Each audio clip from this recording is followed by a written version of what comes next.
De nos jours, il y a un très large choix de tatouages, tellement de styles différents. Comment la définir? C'est un vaste sujet vu qu'il y en a plusieurs des cultures tatou. Il y a plusieurs manières de se faire tatouer, il y a plusieurs manières d'être tatoueur, donc c'est un peu dur de définir la culture.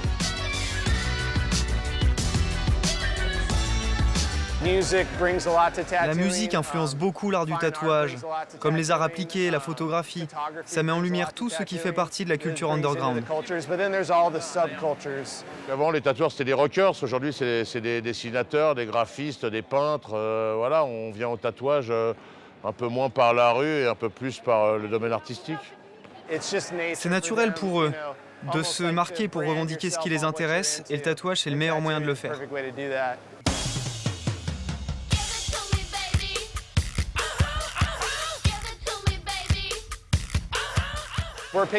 Maintenant, le tatouage est en train de se répandre un peu plus dans la culture. Ça devient de plus en plus acceptable.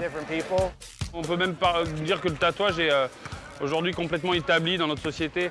C'est plus très choquant d'être tatoué. Ça fait 30 ans que j'entends dire que le tatouage n'est plus réservé aux taulards et aux bandits et que ça se démocratise. Tout le monde a des tatouages, ça fait plus peur à personne. On peut vraiment pas stigmatiser le tatouage dans aucune culture. Il y en a chez ceux qui écoutent de la techno, il y en a chez les rappeurs, il y en a chez ceux qui vont voir Motorhead. Il y en a chez ceux qui écoutent du rockabilly. C'est vraiment, ça touche la même clientèle que le boulanger, quoi. Tout le monde achète du pain.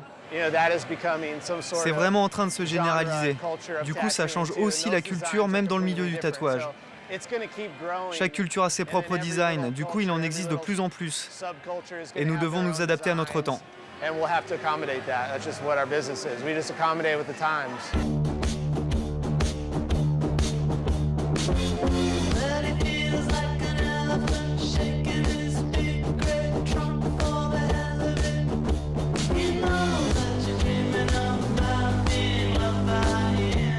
Pour devenir marginal avec un tatouage, il va vraiment falloir aller chercher des idées assez fortes, des idées artistiques qui nous ressemblent. Moi, quand j'ai commencé, il y a presque 30 ans, il y a peut-être 40 tatoueurs en France. Aujourd'hui, il y en a peut-être bien 4000 qui sont établis avec pignon sur rue. Donc les tendances, voilà, c'est pareil, elles ont été multipliées par 100 et les styles aussi différents. C'est un des seuls trucs où il y a vraiment des écoles artistiques comme ça n'existe plus dans la peinture. À l'époque, quand il y avait un style, une école de peinture comme le fauvisme, le cubisme, l'impressionnisme, en général, c'était quelques peintres qui habitaient dans le même village ou qui fréquentaient les mêmes bistrots. Il n'y avait pas de magazine, il n'y avait pas de télé, il n'y avait pas d'internet. Donc tous ces peintres qui faisaient partie de la même école se fréquentaient entre eux et c'était un microcosme. Aujourd'hui, il y a des tatoueurs de New York qui sont copiés au Brésil et en Europe. Et puis il y a des tatoueurs d'Europe qui sont copiés à New York et au Brésil. Et c'est vice-versa pour chaque culture, chaque tatoueur, chaque technique.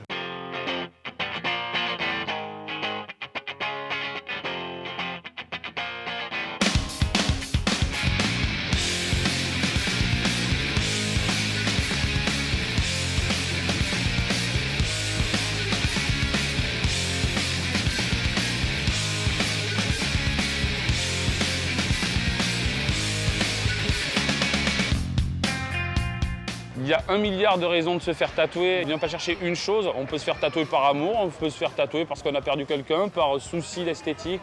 Moi, j'ai vu des gens qui se font tatouer juste, des gens qui ne seraient jamais venus, ils ont juste flashé sur le travail d'un artiste, comme des gens qui ne seraient jamais venus à la peinture et qui tout d'un coup se mettent à acheter un tableau. Il y a une telle progression, les tatouages sont de plus en plus beaux. C'est les tatoueurs qui ont évolué, les techniques, c'est plus ou moins les mêmes. Il y a des améliorations dans la qualité des encres et dans leurs composants, mais à part ça, voilà, les machines, c'est les mêmes depuis plus de 100 ans. Les aiguilles aussi, au lieu de les souder nous-mêmes, maintenant on les achète toutes faites en Chine, mais elles sont pas mieux qu'avant, quoi. Elles sont juste toutes prêtes.